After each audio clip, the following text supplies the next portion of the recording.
மேட்டூர் அணை வரும் 19ஆம் தேதி திறக்கப்படும் என முதலமைச்சர் எடப்பாடி பழனிசாமி உத்தரவிட்டிருப்பதால் முழுமையான அளவு குறுவை சாகுபடி மேற்கொள்ள முடியும் என திருவாரூர் மாவட்ட விவசாயிகள் நம்பிக்கை தெரிவித்துள்ளனர். இது தொடர்பாக செய்தியாளர் ராஜசேகரிடம் விவசாயிகள் பகிர்ந்து கொண்ட தகவல்களை பார்க்கலாம். ஜூலை 19ஆம் தேதி மேட்டூர் அணையிலிருந்து டெல்டா மாவட்ட விவசாயிகளுக்காக தண்ணீர் திறக்கப்படும் என்ற அறிவிப்பு அறிவிச்சிருக்காங்க. இது நேரடியாக இங்கே உள்ள விவசாயி சுந்தரமூர்த்தி இருக்காங்க, அவங்கள்ட்ட கேட்போம். ஐயா, இன்னைக்கு முதலமைச்சர் அறிவிப்பை எப்படி பார்க்குறீங்க? இந்த குறுவை சாகுபடி செய்ய இந்த தண்ணீர் ஏதுவாக இருக்குமா?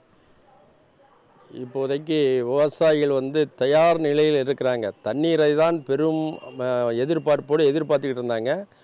நிலத்தையெல்லாம் உழுது சமன் செய்து மிக சிறப்பான முறையில் திருவாரூர் மாவட்டத்தை பொறுத்தவரையிலும் அனைத்து பகுதியிலும் நிலங்கள் உழுது பண்படுத்தப்பட்டு தண்ணீரை எதிர்பார்த்த நிலையில் தான் விவசாயிகள் இருக்கிறார்கள்.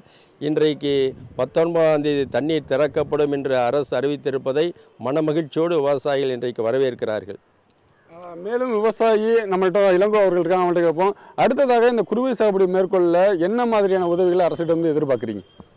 இப்போ நாங்கள் ரெடியாக தான் இருக்கோம். இப்போ தண்ணி வந்தால் நாங்கள் உடனே சாகுபடி பண்ணுறதுக்கான ஏற்பாடுலாம் நாங்கள் ரெடியாக இருக்கோம். ஆனால் எங்களுக்கு விதைகள் உடனடியாக எல்லா இடத்துலையும் கிடைக்கணும்.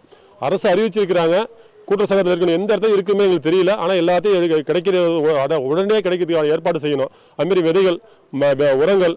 அடுத்தது என்னன்னு கேட்டால் வாய்க்கால் அந்த தூர் வரப்படவே இல்லை. குடிமராமத்து பண்ணி சொல்லிட்டு இருக்காங்க. ஏதோ ஒரு 6 வெற்றாமத்தில் அந்த வாய்க்கால் தூர் பொழிப்பதுத்துறை அதிவிரைவாக மாவட்ட நிர்வாகம் செயல்பட்டு வடிகாலும் பாசனத்தையும் ரெடி பண்ணி கொடுக்கணும். எங்களுக்கு மெயினாக இப்போ தண்ணி ஒன்றே பாயணும், கடமடை வரையும் போகணுன்னாக்கா அப்படி தான் பாயணும். இப்போல்லாம் அப்படியே தூர்வாராமல் இப்போ கிடக்குது. அது உடனே செஞ்சு தரணும் எங்களுக்கு அரசாங்கம். தற்போது நீங்கள் நேரடியாக கேட்டது போல விவசாயிகள் தற்போது இந்த முதல்வரின் அறிவிப்பை மகிழ்ச்சியுடன் கேட்டிருக்காங்க. இந்த ஆண்டு எங்களுக்கு குறுவை சாகுபடி செய்ய முடியும் என்ற நம்பிக்கையும் விவசாயிகள் மத்தியிலும் எழுந்துள்ளது. புதிய தலைமுறைக்காக ஒளிப்பதிவாளர் பாலாஜியுடன் திருவாரூரிலிருந்து ராஜசேகர்.